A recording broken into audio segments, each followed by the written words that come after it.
subscribe official iNews channel dan jangan lupa klik tombol notifikasinya. Kita ke informasi berikutnya, pemirsa, di mana saat ini memang untuk kegiatan wisata ini memang ada beberapa yang menjadi pro dan juga kontra. Ya. Di mana saat ini juga untuk bangkai bus kecelakaan yang masuk jurang di Tanjakan Cahaya Wado ini ternyata sekarang sudah berhasil dievakuasi. Ya, belum ada tersangka dalam kecelakaan bus maut ini.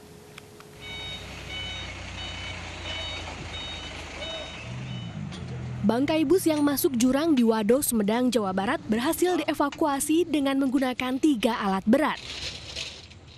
Kini bangkai bus berada di unit laka lantas Polres Sumedang sebelum dilakukan pemeriksaan oleh petugas gabungan. Penyelidikan saat ini, hari ini kita akan maraton melakukan pemeriksaan saksi-saksi, terutama korban yang masih dirawat, dan juga kita hari ini akan ke Subang untuk melakukan pemeriksaan korban yang selamat dan sudah pulang ke Subang. Kemudian untuk PO bis, semua juga akan kita lakukan pemeriksaan seluruhnya. Belum ada tersangka dalam kecelakaan maut tersebut. Kini arus lalu lintas di Jalan Tanjakan Cahe, Jalan Raya Malangbong Wado sudah kembali normal. Dari Sumedang, Jawa Barat, Beben Heva, iNews melaporkan. Sementara itu pemirsa, kegiatan wisata saat pandemi tidak diatur secara spesifik oleh Dinas Pendidikan Kabupaten Subang. Namun kegiatan berkerumun tetap dilarang oleh pemerintah setempat, dan berikut kutipan dialog dengan Kepala Dinas Pendidikan Subang, Tatang Komara. Banyak orang yang kemudian terkejut ketika mendengar siswa ini pergi melakukan studi tur, padahal sekolah tatap muka belum dimulai. Apakah Dinas Pendidikan ada mengatur tentang studi tur di Subang? Terima kasih Pak Latif. Terkait dengan tragedi yang sudah terjadi di Wado, ya, atas nama Kepala Dinas Pendidikan dan Kebudayaan Kabupaten Subang, tentu saja kami menyampaikan duka cita yang amat mendalam. Kemudian turut prihatin terhadap apa yang sedang terjadi pada saudara-saudara kita yang saat ini sedang mengalami musibah. Nah, kemudian terkait dengan aturan kegiatan studi tur, saya kira di Dinas Pendidikan dan Kebudayaan itu tidak mengatur secara spesifik kegiatan tentang wisata bagi para pelajar.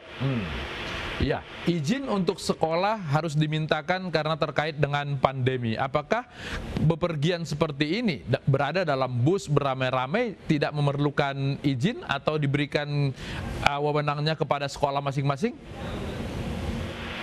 Saya kira kalau untuk melakukan bepergian apalagi untuk tatap muka pun itu harus ada izin dari kita. Oke. Karena kita sudah sepakat pada masa pandemi ini tidak ada kegiatan yang melibatkan kerumunan massa. Tidak ada tatap muka, apalagi melakukan tur wisata seperti yang tadi disebutkan. Kira-kira begitu. Apakah kepergian siswa SMPIT Al-Muawanah ini diketahui oleh Dinas Pendidikan? Sejak awal pepergian kami sama sekali tidak beroleh informasi apapun, baik dari pihak sekolah, pihak yayasan atau pihak manapun, bahwa ada kegiatan sekolah dilaksanakan oleh pihak yayasan. Mereka tidak melapor karena memang tidak ada aturan untuk studi tur atau bagaimana Pak Tatang? Tidak melapor karena pasti akan dilarang, akan ditolak. Oke. Izinnya, jadi kami tidak akan mengeluarkan izin, itu yang pertama.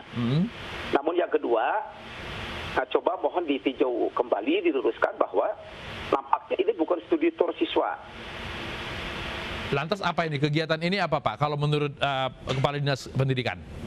Nah, kalau yang saya ketahui setelah kami melakukan pendekatan, obrolan di lokasi sekolah itu berada tadi malam, sambil kami menunggu kedatangan para korban, bahwa ini adalah kegiatan keagamaan yang dilakukan oleh yayasan yang mengurusi oleh SMPIT ini yang melibatkan banyak pihak. Jadi tidak hanya melibatkan siswa. Bahkan kalau saya melihat dari laporan yang ada bahwa siswa yang mengikuti kegiatan ini tidak lebih dari 15 orang. Itu pun terdiri dari bukan hanya siswa SMP saja, tetapi siswa SMA yang berdekatan dengan yayasan itu turut serta. Artinya bahwa kegiatan ini kalau dari jumlah personil katakanlah 66 orang beserta kru, katakanlah 63 orang dari pengguna bis, maka 15 orang itu tidak mempresentasikan kegiatan siswa. Demikian juga korban.